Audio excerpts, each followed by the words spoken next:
আসসালামু আলাইকুম রহমতুল্লাহি ওবরকাতুহু। সম্মানিত দর্শক, ত্রয়োদশ জাতীয় সংসদ নির্বাচনের ফলাফল যেভাবে ঘোষিত হয়েছে, এতে করে বিএনপির ক্ষমতায় আরোহণ এবং তারেক রহমান সাহেবের প্রধানমন্ত্রী হওয়া এটি অনিবার্য।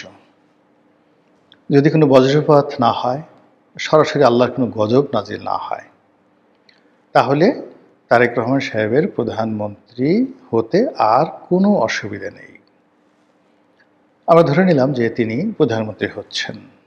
সেক্ষেত্রে এই মুহূর্তে তার জন্য কী কী চ্যালেঞ্জ হতে পারে, বা প্রধানমন্ত্রী পদে বসার পর তার সামনে প্রথম ৭ দিনে কোন ৭টি জিনিস সবচেয়ে গুরুত্বপূর্ণ বিষয় হিসেবে বিবেচিত হবে। এই বিষয়গুলো আমি যতটুকু জানি, যতটুকু বুঝি, ততটুকু আলোচনা করার চেষ্টা করব। একই সঙ্গে যে জিনিসগুলো দেখা যাচ্ছে না, বোঝা যাচ্ছে না, কিন্তু অলানে ছাড়ে তার সামনে এসে উপস্থিত হতে পারে, সেই বিষয়গুলো বালা বলেন, মুসিবত বলেন, আকস্মিক দুর্ঘটনা বলেন, সেই ঘটনাগুলো তাকে স্মরণে রাখতে হবে। তার দুটো পার্ট, একটা হলো দৃশ্যমান রাষ্ট্রীয় সমস্যা, একই সঙ্গে দৃশ্যমান তার দলের সমস্যা। আর যেগুলো দৃশ্যমান নয় কিন্তু চেয়ারে বসার পরে হঠাৎ করে উপস্থিত হতে পারে, সেই সমস্যাগুলো নিয়ে খুব সংক্ষিপ্তভাবে কিছু কথা বলার চেষ্টা করব। আমার কাছে মনে হচ্ছে যে তারেক রহমান সাহেবকে যদি এই রাষ্ট্রের হাল ধরতে হয়, তাকে সবার আগে দেশের অর্থনৈতিক অবস্থা কোন পর্যায়ে আছে এটা বুঝতে হবে।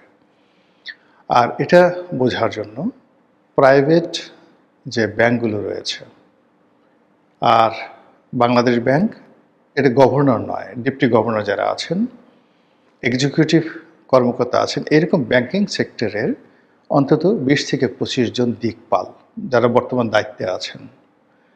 আর তার সঙ্গে সঙ্গে এখন দায়িত্বে নেই, কিন্তু ফাইন্যান্সিয়াল এক্সপার্ট ব্যাংকের সঙ্গে ছিলেন, কিন্তু মোটামুটি রিটায়ার্ড করেছেন বছর খানেকের মধ্যে। এইরকম ৩০ জন লোকের সাথে ১ থেকে ১.৫ ঘন্টা পরপর ৩-৪ দিন বৈঠক করে তাকে জানতে হবে যে এই মুহূর্তে টোটাল বিদেশি ঋণ কত, বাংলাদেশি ঋণ কত আছে ব্যাংকগুলোর কাছে, সরকারি কর্মকর্তা কর্মচারীদের বেতন হয় কিভাবে, এই বিষয়গুলো তাকে জানতে হবে। আর গত ১৭ মাসে কত হাজার কোটি টাকার মুদ্রা ছাপানো হয়েছে, এবং আগামী ৬ মাস রাষ্ট্র পরিচালনা করার জন্য তাকে আরও কত নতুন মুদ্রা ছাপাতে হবে, এই বিষয়গুলো তাকে নোট নিয়ে মুখস্থ করতে হবে, এবং he must have his own financial plan. Governor কি বলল, তার অর্থমন্ত্রী কি বলল, এগুলো শুনলে হবে না। একেবারে জাস্ট ইব্রাহিম তারোরে, বুরকিনা ফাসোর ইব্রাহিম তারোরের মতো তার নিজের সিদ্ধান্ত নিতে হবে যে সে কত হাজার কোটি টাকা মুদ্রা ছাপাবে বা ছাপাবে না, ঋণ ব্যাংক থেকে নেবে কি নেবে না, বিদেশ থেকে ঋণ নেবে কি নেবে না। এগুলো একটা অর্থনীতি। ২ নম্বর হলো যে গত ১৭ মাসে মুদ্রার মান কত পার্সেন্ট কমেছে। প্রাথমিক হিসেবে ৪৬% কমেছে। ইউনূস সাহেব ক্ষমতা আসার সময় টাকার মান যদি ১০০ টাকা থাকতো, এখন সেটির মান হয়ে গেছে ৫৪ টাকা, ৪৬ টাকা নেই।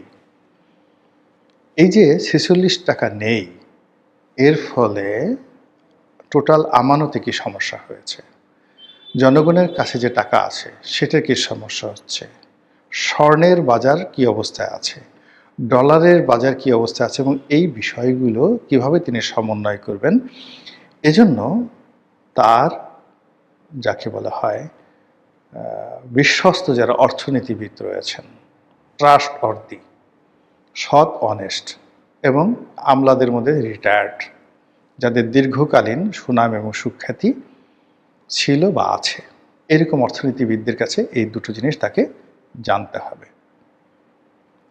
৩ নম্বরে যেটি আছে সেটি হলো আগামী ৬ মাস আমাদের চাল, ডাল, আটা, ময়দা, চিনি, এটা রিজার্ভ কোন পর্যায়ে আছে, আমদানির অবস্থা কি, ভর্তুকির অবস্থা কী, জ্বালানি তেলের অবস্থা কী, বিদ্যুৎ খাতে ইমিডিয়েটলি কত হাজার কোটি টাকা তাকে পে করতে হবে। আদানি, সামিট থেকে শুরু করে অন্য যে সকল পাওয়ার প্ল্যান্ট কোম্পানিগুলো আছে তারা কত টাকা পাবে। এবারে বিদেশি যে ঋণ, সেই বিদেশি ঋণের সংখ্যা কত। শেখ হাসিনা যখন ছিলেন তখন 2 লক্ষ কোটি টাকা ছিল বলে আমরা দেখেছি। পরবর্তীতে এটা গত 17 মাসে নাকি এটা 23 লক্ষ কোটি টাকা হয়ে গেছে। How it is possible? এটা কি করে সম্ভব? এটা তিনি কি করে সামাল দেবেন? তাকে প্রতি মাসে কিভাবে এই বিদেশি ঋণের সেই অর্থ পরিশোধ করতে হবে, এই বিষয়গুলো তাকে খুব বোল্ডলি সিদ্ধান্ত নিতে হবে। আদারওয়াইজ বিদেশিরা এই যে সরকারের সাথে এই মুহূর্তে যে অবস্থাগুলো তৈরি করেছে, সেটা যদি তার জমানাতে চলতে থাকে এবং 1 মাস যদি তিনি এইভাবে চলেন, তার সরকারের জন্য অনিবার্য পতন চলে আসবে। এরপরে ফাইন্যান্সিয়াল যে দিকগুলো রয়েছে তার মধ্যে এই যে বিভিন্ন ব্যাংকের চেয়ারম্যান নিয়োগ করা, ডিরেক্টর, পরিচালক নিয়োগ করা, এখানে তাকে শতভাগ সততা নিয়ে দক্ষ এবং অভিজ্ঞ লোককে নিয়োগ করতে হবে। কোনো অবস্থাতেই দলীয় পান্ডা দেওয়া হবে না। যত বিশ্ববিদ্যালয়গুলো আছে তাদের ভাইস চ্যান্সেলরগুলোকে শিক্ষাক্ষেত্রে উইদিন 1 সপ্তাহের মধ্যে সবচেয়ে যোগ্যতম লোককে ভাইস চ্যান্সেলর নিয়োগ করতে হবে। এমনকি আওয়ামী লীগের লোক হোক, জামাতের লোক হোক, ডাজ নট ম্যাটার। শিক্ষাক্ষেত্রে সবচেয়ে যোগ্যতম লোককে ভাইস চ্যান্সেলর নিয়োগ করতে হবে, প্রিন্সিপাল নিয়োগ করতে হবে, প্রক্টর নিয়োগ করতে হবে এবং ওখানে মব 100% নিষিদ্ধ করতে হবে। তারপর সেটি হলো আইনশৃঙ্খলা। উইদিন 1 মাসের মধ্যে তাকে দৃশ্যমান আইনশৃঙ্খলার ব্যাপারে দৃশ্যমান ব্যবস্থা গ্রহণ করতে হবে এবং সেটা সেই আগের যে অপারেশন ক্লিন হার্টের মতো। গত 17 মাসে তিনি 8,000-এর মতো দলীয় নেতাকর্মীকে বহিষ্কার করেছেন। এই 8,000 নেতাকর্মীর বাইরে আরও যারা আছে, ধরুন 15,000, উইদিন 7 ডেজের মধ্যে তিনি তালিকা করে ফেলবেন। এই 15,000 লোকের মধ্যে দরকার হলে আলাদা জেলখানা বানিয়ে তিনি তার দলের এই অপরাধীদেরকে তিনি গ্রেপ্তার করাবেন। Does not matter Hui is he, হোক তার আত্মীয়ান্ত আপনজন। আর এই কাজটি যদি তিনি করতে পারেন, সারা বাংলাদেশ তাকে মাথায় করে রাখবে।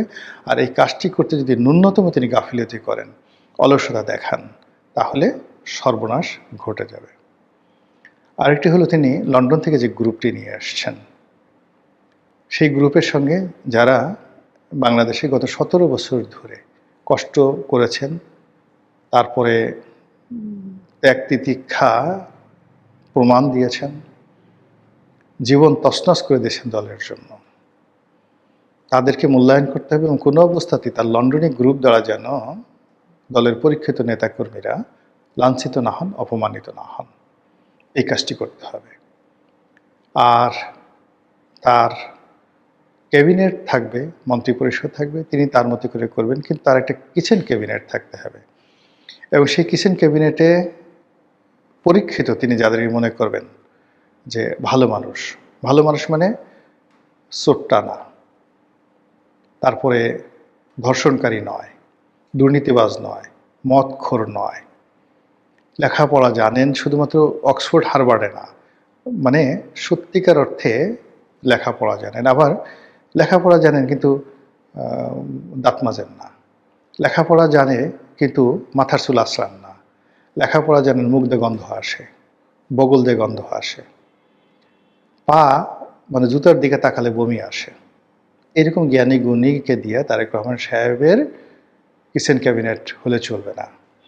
তাকে কেতাদুরস্ত বারাক ওবামার মতো স্মার্ট লোক লাগবে, মানে যা সেটা ধারণ, মানে কথা, শিক্ষা, পোশাক আশাক এবং পারিবারিক জীবন সব মিলিয়ে বারাক ওবামাকে যদি আমরা আদর্শ মানুষ হিসেবে ধরি, এইরকম কিছু লোক তার লাগবে তার কিচেন ক্যাবিনেটে, বিভিন্ন বয়সের 10 থেকে 12 জন। আদারওয়াইজ তার যে অপূর্ণতা রয়েছে, তিনি 17 বছর দেশের মধ্যে ছিলেন না, টেকনোলজিক্যাল তার যে জ্ঞানের অপূর্ণতা থাকতে পারে, অর্থনীতির ব্যাপারে থাকতে পারে, রাজনীতির ব্যাপারে থাকতে পারে, এটা তার সেই কিচেন ক্যাবিনেট অনেকটা সম্রাট আকবরের 9 জুয়েলসের মতো এরকম তার 9-10 জন জুয়েল লাগবে। আর মন্ত্রী পরিষদে যারা মন্ত্রী হবেন তারা তো দলের মধ্যে থেকে হবেন, তারা তাদের মতো অর্ডিনারি কাজ করবেন, কিন্তু আর কিচেন ক্যাবিনেটটা অত্যন্ত স্ট্রং হবে। এবং শেখ হাসিনা যে 15 বছর টিকে ছিলেন তার কিন্তু অত্যন্ত স্ট্রং একটা কিচেন ক্যাবিনেট ছিল। সেখানে এস.টি. ইমাম, মশিউর রহমান সাহেবের মতো মানুষ, মানে বিখ্যাত বিখ্যাত সব যারা ঝানু লেখাপড়া যারা মানুষ, তারা কিন্তু ছিলেন সামরিক বেসামরিক লোকজন। তারও কিন্তু এরকম লাগবে। এবং এখন যারা আছে, তার আশেপাশে যারা আছে, এই কিচেন ক্যাবিনেটে মেম্বার হতে পারেন এরকম একজন লোককেও আমার পছন্দ হয় না।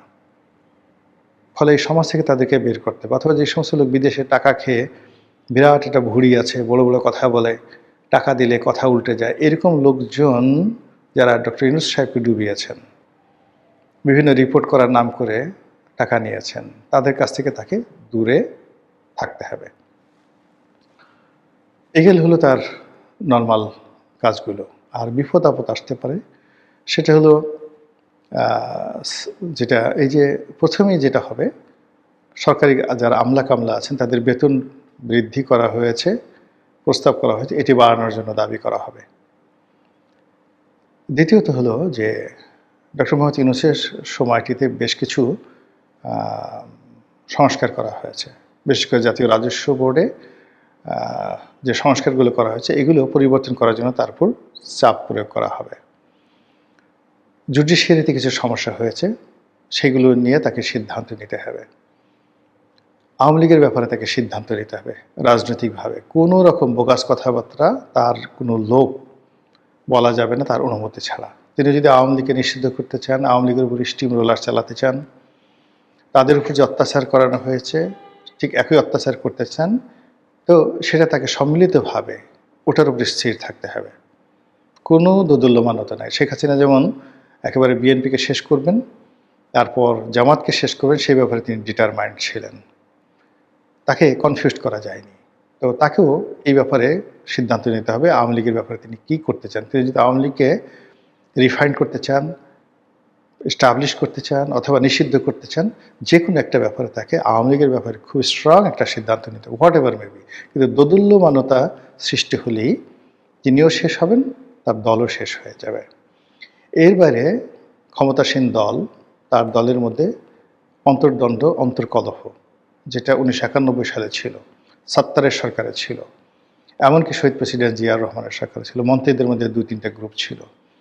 এবং এই যে তার ক্যাবিনেটে যদি 2-3টে গ্রুপ হয়ে যায় এবং এরা যদি সকাল বিকাল সমালোচনা করে এবং তাহার কাজে বাধা সৃষ্টি করে, তার ফেল হতে সময় লাগবে না। অন্যদিকে তার এমার্জেন্সি ফান্ড লাগবে। সামনে কালবৈশাখী ঝড় আসবে, বর্ষাকাল আসবে। এই সময়টাতে প্রধানমন্ত্রীর ত্রাণ তহবিল বলতে গেলে খালি, ব্যাংকগুলো খালি। ফলে এখানে জরুরি ভিত্তিতে তার অর্থ লাগবে, বিত্ত লাগবে। সেই বিষয়গুলো যদি তিনি ঠিক একেবারে বুলেটিন আকারে 2 সপ্তাহের মধ্যে, চেয়ারে বসার 2 সপ্তাহের মধ্যে তার সিদ্ধান্ত তিনি গ্রহণ না করতে পারেন, আর 1 মাসের মধ্যে যদি তার কর্মের সফলতা দেখাতে না পারেন, তাহলে তার অবস্থাও ডক্টর মোহাম্মদ ইউনূসের মতো হবে। আশা দেখাবেন, তারপরে স্বপ্ন দেখাবেন, কিন্তু শেষমেশ জনগণ বিক্ষুব্ধ হয়ে যাবে এবং বলবে যে এই লাউ সেই কদু, আগেই ভালো ছিলাম। মানে তখন তাকে যে এই লাউ সেই কদু মানে ডক্টর মোহাম্মদ ইউনূসের সঙ্গে তুলনা করা হবে। আর আগেই ভালো ছিলাম মানে আওয়ামী লীগের আমলে ভালো ছিলাম। তো কাজেই এই যে সুযোগ, অবারিত একটা সুযোগ আসছে, এই সুযোগটি তিনি কাজে লাগাবেন, ভালোভাবে কাজে লাগাবেন এবং সফল হবেন, দেশ প্রগতির দিকে আগাবে, এটাই প্রার্থনা। আসসালামু আলাইকুম ওয়া রাহমাতুল্লাহি ওয়া বারাকাতুহু।